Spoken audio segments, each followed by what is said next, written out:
Soybean पाठोपाठ तुरीचं उत्पादनही घटल्याने राजुरा येथील शेतकऱ्यांना दुहेरी फटका बसला आहे। सततच्या नापिकीमुळे शेतकरी आधीच त्रस्त आहे। यंदा पाऊस पाणी बरं झाल्याने उत्पादनात वाढ होईल अशी अपेक्षा होती, पण नेहमीप्रमाणे याही वर्षी शेतकरी दोन्ही पिकात गोत्यात आला आहे। रब्बी हंगामात शेतकऱ्यांनी सोयाबीनचे भरघोस प्रमाणात पेरणी केली, परंतु निसर्गाने सोयाबीनवर दया न दाखवता सरासरी उत्पादन घटवले व ऐन सोयाबीन सोंगण्याच्या वेळी आलेल्या पावसाने व गारपिटीने शेतकऱ्यांची अक्षरशः धावपळ झाली। काहींचे पीक सोंगायचे कामही पडलं नाही, तर काही लोकांचे सोयाबीन गंजीवरच येऊन खराब झाले। सोयाबीनमध्ये त्यांना सरासरी नुकसान झालं, पण विदर्भात तुरीचं उत्पादन हे प्रॉफिट समजलं जातं। शेतकऱ्यांना तुरीच्या पिकातून तरी थोडाफार आधार मिळेल अशी अपेक्षा होती। सुरुवातीला तुरीही बहरलेल्या होत्या, परंतु तुरी पारावर असताना दुवारी व दवाळ येऊन शेतकऱ्यांचा घात झाला।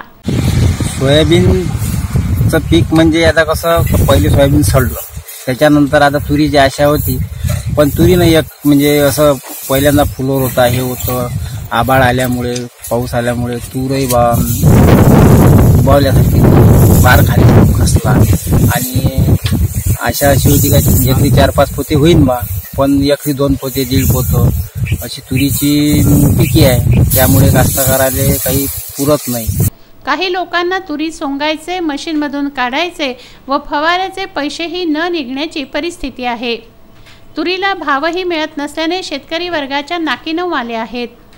जो तुरीला भार आलेला होता तो अशी अपेक्षा होती कास्तकाराला का बा हा जर एवढा जरी भार धुमला बा तर कास्तकाराला खूप होईल आशा होती, पण एका दिवसाच्या निसर्गाने दुवारी आल्याच्यानं पूर्ण भार खचून गेला आणि कास्तकार हवालदिल झाला, पिकी कमी झाली।